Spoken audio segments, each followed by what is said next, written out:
भारत को आज़ाद हुए 75 साल हो गए।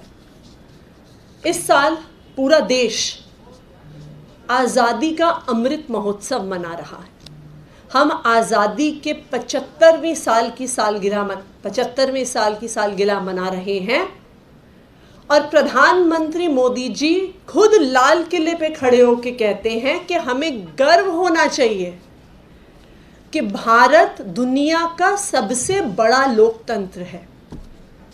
प्रधानमंत्री मोदी जी लाल किले पे खड़े होके ये कहते हैं कि भारत का संविधान बनाने वालों ने भारत को लोकतंत्र बनाया, हर नागरिक को लोकतांत्रिक अधिकार दिया। मैं आज प्रधानमंत्री मोदी जी को याद दिलाना चाहूंगी कि ये लोकतंत्र क्या होता है। लोकतंत्र में भारत की जनता को वोट देने का अधिकार मिला। लोकतंत्र में भारत की जनता को चुनने का अधिकार मिला कि वो किस पार्टी की सरकार, किस वादों की सरकार बनाना चाहती है।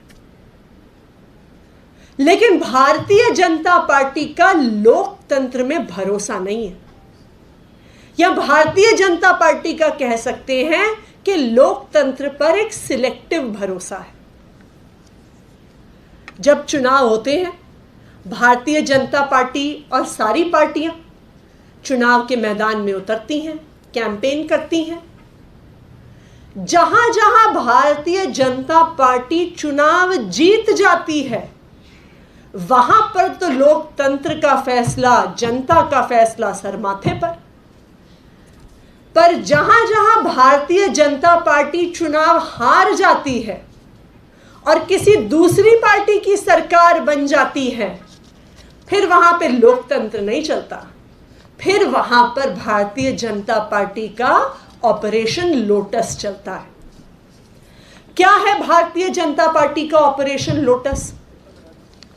कि जिन जिन राज्यों में अगर किसी और पार्टी की सरकार बन जाए और भारतीय जनता पार्टी की सरकार ना बने, तो साम दाम दंड भेद से उस पार्टी की सरकार को गिरा दिया जाए।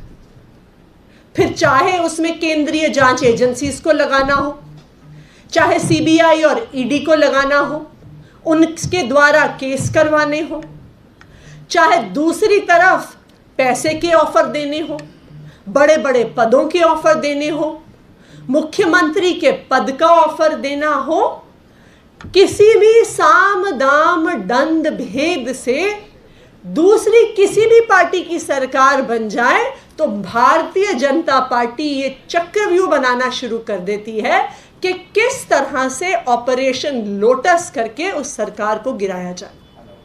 और ये ऑपरेशन लोटस शब्द हमारा नहीं है।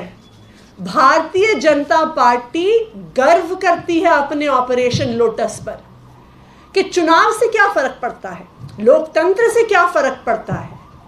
कोई भी पार्टी चुनाव जीत कर आए, हम तो आखिरकार उस पार्टी की सरकार को गिराकर अपनी सरकार बना ही लेंगे। ये सिलसिला कब से शुरू हुआ?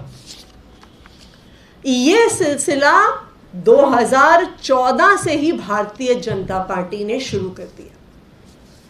अरुणाचल प्रदेश से कांग्रेस के पेमा खांडू से शुरुआत हुई, जिन पे बड़े बड़े केस थे 2014 में ही।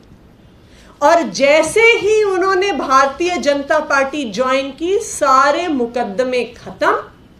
32 एमएलए को लेकर आए वो भारतीय जनता पार्टी में, और अरुणाचल प्रदेश में भारतीय जनता पार्टी की सरकार बन गई। गोवा में 2017 में भारतीय जनता पार्टी की मेजॉरिटी नहीं थी। 40 में से सिर्फ और सिर्फ 13 सीटें आई थी भारतीय जनता पार्टी की। कांग्रेस सबसे बड़ी पार्टी थी, लेकिन फिर भारतीय जनता पार्टी ने फिर से साम दाम दंड भेद से कांग्रेस के दूसरी पार्टियों के विधायकों को डरा के, धमका के, खरीद के अपनी सरकार बना ली। मणिपुर में 2017 में सिर्फ 60 में से 21 सीटें आई थी। वहां पर भी मणिपुर में ऑपरेशन लोटस किया गया और भारतीय जनता पार्टी की सरकार बन गई। मेघालय में 2018 में भारतीय जनता पार्टी की 60 में से केवल 2 सीटें थी जब ऑपरेशन लोटस शुरू हुआ, और ऑपरेशन लोटस का नतीजा कि 60 में से 2 सीटें लाने वाली भारतीय जनता पार्टी ने अपनी सरकार बना ली। ये लिस्ट चलती जाती है, इसमें मध्य प्रदेश, कर्नाटका, महाराष्ट्र, कई राज्य हैं जहां पर इसी प्रकार से ऑपरेशन लोटस किया गया। दिल्ली में भी इसी ऑपरेशन लोटस की कोशिश पिछले कुछ महीनों से चल रही है। इसी ऑपरेशन लोटस के तहत दिल्ली के डिप्टी सीएम मनीष सिसोदिया जी पे तरह तरह की शिकायतें, कभी स्कूल को लेके, कभी क्लासरूम को लेके, कभी एक्साइज पॉलिसी को लेके, कभी सीबीआई में दी जाती है, कभी एसीबी में दी जाती है, कभी दिल्ली पुलिस में दी जाती है। इन सब शिकायतों का कोई आधार नहीं है, लेकिन फिर भी उस पर दिल्ली पुलिस की जांच बैठाई जाती है, सीबीआई की जांच बैठाई जाती है, इन्फोर्समेंट डायरेक्टरेट की जांच बैठाई जाती है। 14 घंटे तक दिल्ली के उप मुख्यमंत्री मनीष सिसोदिया जी के घर पर रेड होती है, कुछ नहीं मिलता। ना पैसे मिलते हैं, ना सोने के बिस्किट मिलते हैं, ना जेवर मिलते हैं, ना बेनामी संपत्ति के कागजात मिलते हैं। लेकिन फिर भी अगले दिन यह खबर चल जाती है कि अब सीबीआई के बाद ईडी की रेड होने वाली है। इसी दौरान उप मुख्यमंत्री मनीष सिसोदिया जी को भारतीय जनता पार्टी से मैसेज आता है कि अगर सीबीआई और ईडी से बचना चाहते हो तो भारतीय जनता पार्टी में आ जाओ, सारे मुकदमे खत्म हो जाएंगे। उन्हें बोला जाता है कि आप पार्टी के नंबर 2 के नेता हो, आप अपने साथ अन्य विधायकों को लेके आ जाइए। क्या फर्क पड़ता है कि भारतीय जनता पार्टी के केवल 7 विधायक हैं। उन्होंने तो मेघालय में ऑपरेशन लोटस में से 2 विधायकों के साथ सरकार बना ली थी। तो वो मनीष सिसोदिया जी को कहते, आप पार्टी के नंबर 2 के नेता हो, आपकी भी इच्छा होती होगी कि मैं भी मुख्यमंत्री बनूं, तो आप अपने साथ विधायकों को लेकर आओ, आप भारतीय जनता पार्टी का मुख्यमंत्री का चेहरा बनो, हम आपको मुख्यमंत्री बनाएंगे। तो उन्होंने ये ऑफर दिया कि एक तरफ हम आपके सारे केसेस खत्म कर देंगे और दूसरा आपको दिल्ली का मुख्यमंत्री बना देंगे। अब भारतीय जनता पार्टी का ये जो ऑपरेशन लोटस है, ये अलग अलग राज्यों में क्यों सफल हो पाता है? क्योंकि वहां के भी जो नेता हैं, जो विधायक हैं, जो मंत्री हैं, उन सब ने अलग अलग तरीके से भ्रष्टाचार किया हुआ है और भारतीय जनता पार्टी की केंद्रीय एजेंसियों से डरते हैं। उन्हें पता है कि सिर्फ एकमात्र तरीका है उन सब केसेस से बचने का, वो है भारतीय जनता पार्टी में चले जाना।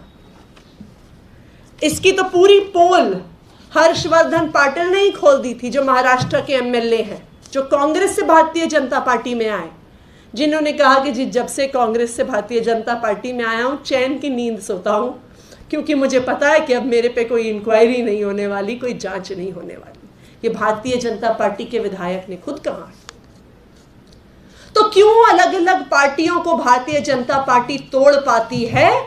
क्योंकि उनके नेताओं ने भी भ्रष्टाचार किया है और वो सीबीआई से, ईडी से, पुलिस से, इंटेलिजेंस सर्विसेज से, इनकम टैक्स डिपार्टमेंट से डरते हैं।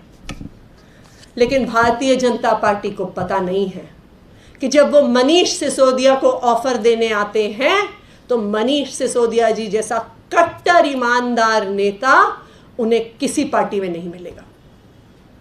ना सिर्फ वो कट्टर ईमानदार हैं, वो कट्टर देशभक्त हैं। और उन्होंने खुद भारतीय जनता पार्टी के नेताओं को कहा कि मैं तुम्हारी धमकियों से डरने वाला नहीं हूं। आज तो तुमने सीबीआई भेजी है, कल ईडी भेज दो, इनकम टैक्स डिपार्टमेंट भेज दो, दिल्ली पुलिस भेज दो, तुम्हें एक पैसे का भ्रष्टाचार नहीं मिलेगा। और मैं आखिरी सांस तक अरविंद केजरीवाल के साथ खड़ा हूं और खड़ा रहूंगा, क्योंकि मेरा मकसद मुख्यमंत्री बनना नहीं है। मेरा मकसद इस देश को नंबर 1 बनाना है और इसलिए मैं अरविंद केजरीवाल के साथ खड़ा हूं। आज ये हमारे देश के लिए कितने दुख की बात है कि आज दुनिया की हर इंटरनेशनल रैंकिंग में भारत हर चीज में पीछे रहता जा रहा है। एक ह्यूमन डेवलपमेंट इंडेक्स की रिपोर्ट आती है जिसमें पूरी दुनिया भर के देशों की रैंकिंग होती है। 160 देशों में से भारत 131वें नंबर पे आता है। शिक्षा में 131। हमारे नीचे कौन आता है? अफ्रीका के कुछ देश। जहां पे स्वास्थ्य सुविधाओं की बात आती है तो 160 में से 140वें नंबर पे भारत आता है। हमारे पीछे कौन आता है? हमारे पीछे अफ्रीका के कुछ देश आते हैं। हमारे बांग्लादेश जैसा देश हमसे आगे निकल गया है शिक्षा की व्यवस्था में, स्वास्थ्य की व्यवस्था में, अपने देश के नागरिकों को खाना देने की व्यवस्था में। बांग्लादेश भारत से आगे निकल गया है।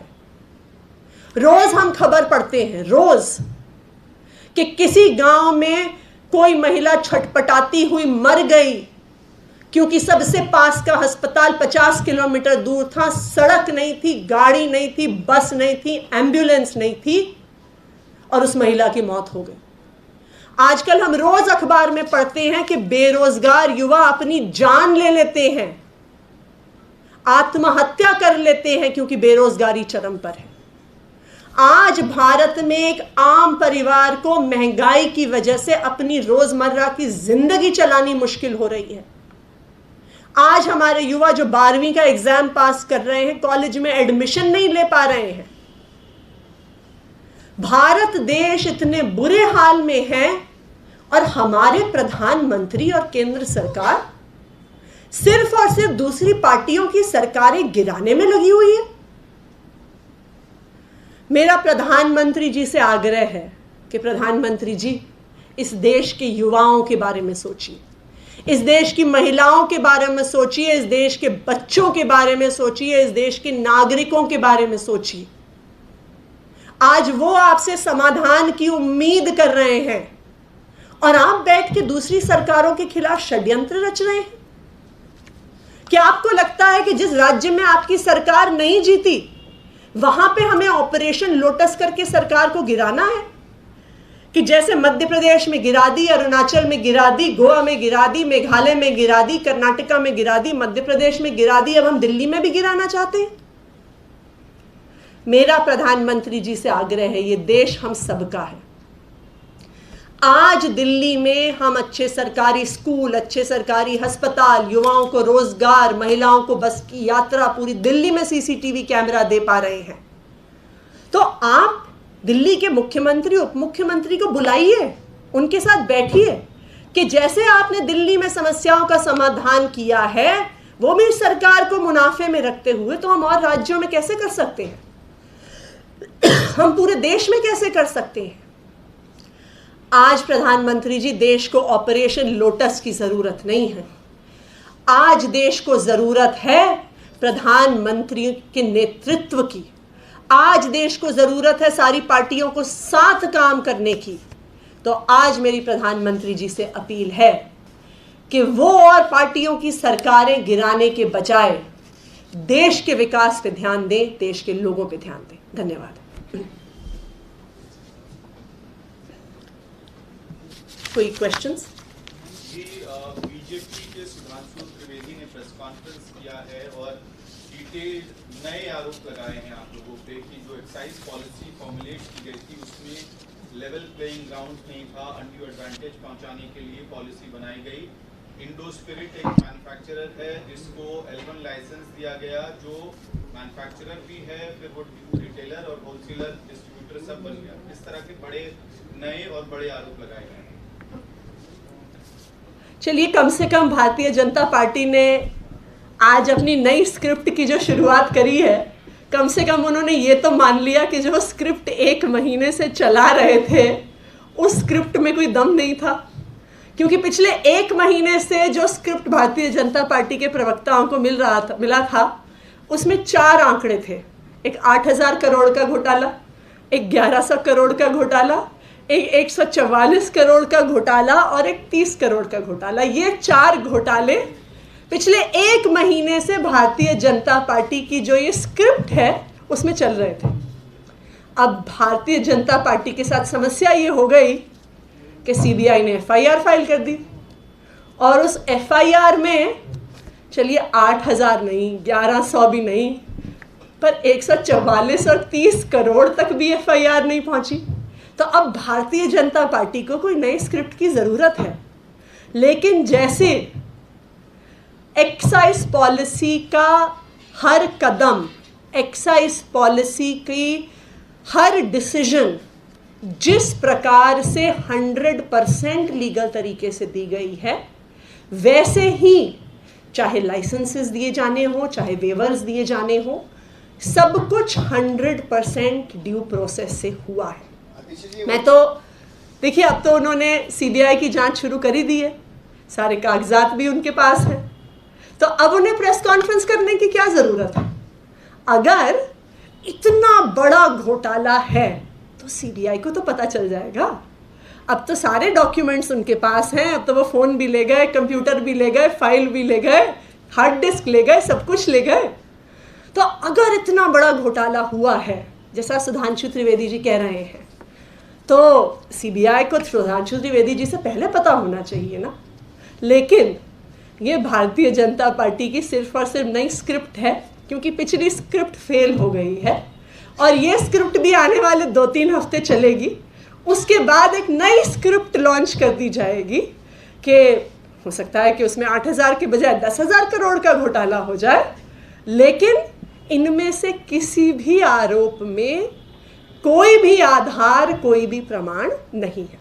आतिशी, आपने रेवेन्यू की बात करी कि रेवेन्यू जो जनरेट हुआ है अभी तक किसी भी पॉलिसी में आम आदमी पार्टी की, उसमें कोई नुकसान नहीं हुआ है, प्रॉफिट है। आप बीजेपी ने जो एलेज कराया है अभी, वो कहते हैं कि एक्साइज पॉलिसी में 6000 करोड़ के लमसम जो फिगर उन्होंने रखी है कि इसका रेवेन्यू लॉस था। तो अगर रेवेन्यू लॉस था इस पॉलिसी में, तो ये पॉलिसी क्यों इम्प्लीमेंट करेगी? वो 6000 करोड़ का ब्रेकअप तो बता दे।